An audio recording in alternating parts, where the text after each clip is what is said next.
Hello friends, welcome to Aurobindo classes. Today we are going to discuss the current affairs of 5th of December 2022 and आज जो पहला news है वह navy day से related है।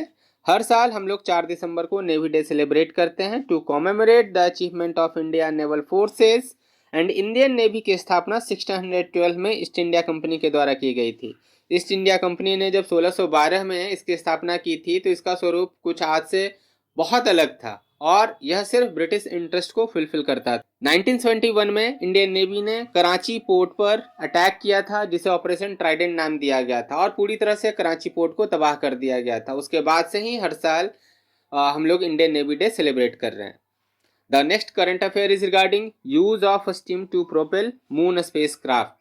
अब इसके लिए सिर्फ आपको एजेंसी का नाम याद रखना इंपॉर्टेंट है कि कौन सी स्पेस एजेंसी ने पहली बार मून स्पेसक्राफ्ट को प्रोपेल करने के लिए स्टीम का यूज किया है, एंड दैट इज जापान की स्पेस एजेंसी जैक्सा। दुनिया में कई सारी स्पेस एजेंसी हैं जैसा कि आप जानते हैं, लाइक कनाडा की स्पेस एजेंसी है, आपको फ्रांस की स्पेस एजेंसी है, चाइना की स्पेस एजेंसी है। तो आप मुझे कमेंट बॉक्स में नीचे बता सकते हैं कि इनकी स्पेस एजेंसी का नाम क्या है।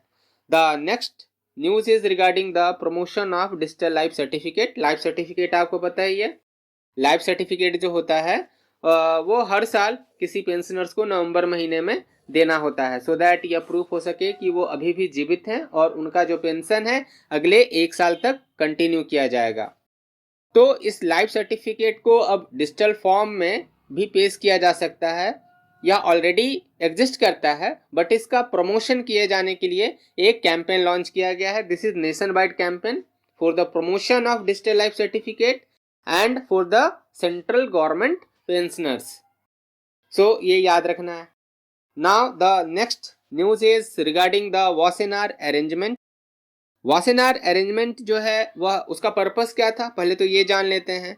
सो ये अरेंजमेंट था for the control for conventional arms and dual use goods and technology, और इसमें जो टोटल मेंबर्स हैं वह 42 हैं एंड इंडिया भी इसका एक मेंबर है।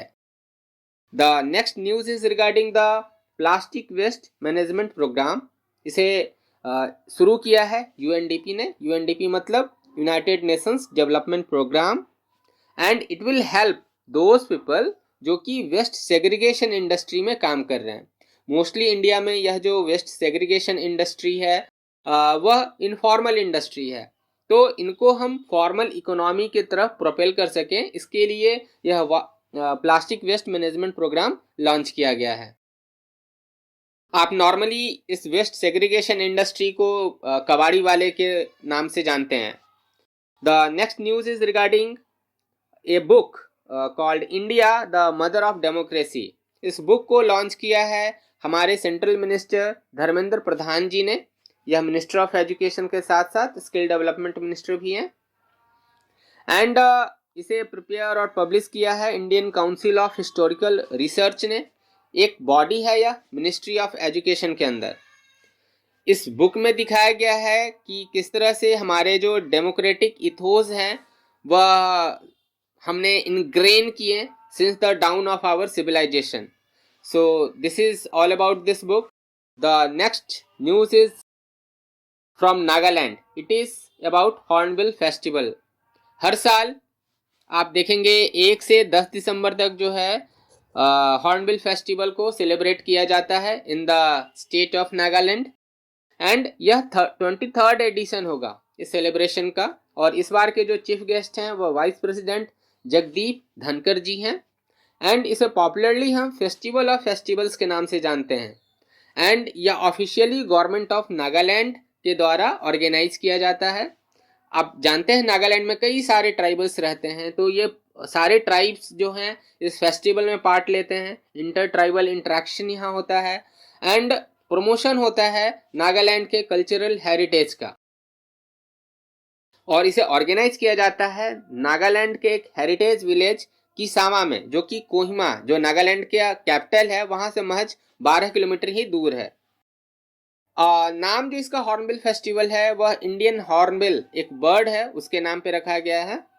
आप हॉर्नबिल के बारे में देख लेते हैं। यह एक वल्नरेबल कैटेगरी में आता है आयुसीन के अंदर, एंड आप देखेंगे तो यह काफ़ी लंबी उम्र होती है इसकी, लगभग यह कैप्टिविटी में 50 साल तक जीवित रह सकते हैं।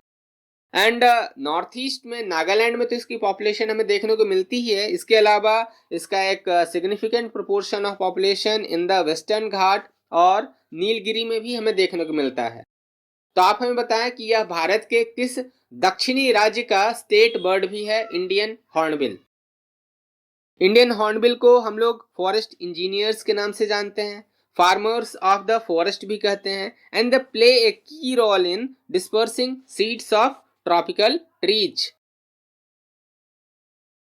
And now the next news is regarding the national food laboratory जो FSSAI के अंदर आता है। एंड जो अभी लेटेस्ट नेशनल फूड लेबोरेटरी था यह बिहार के रक्सौल में खोला गया है। एंड इसका इनॉग्रेशन हमारे सेंट्रल मिनिस्टर मनसुख मांडविया जी ने किया है, जो minister of health and family welfare और केमिकल एंड फर्टिलाइजर्स ये दोनों मंत्रालय देखते हैं। भारत का पहला इथेनॉल प्लांट कहाँ ओपन किया गया है? तो it is opened in Purnia district of Bihar and it was inaugurated by the CM of Bihar mister Nitish Kumar. And that's all for today. We will see tomorrow.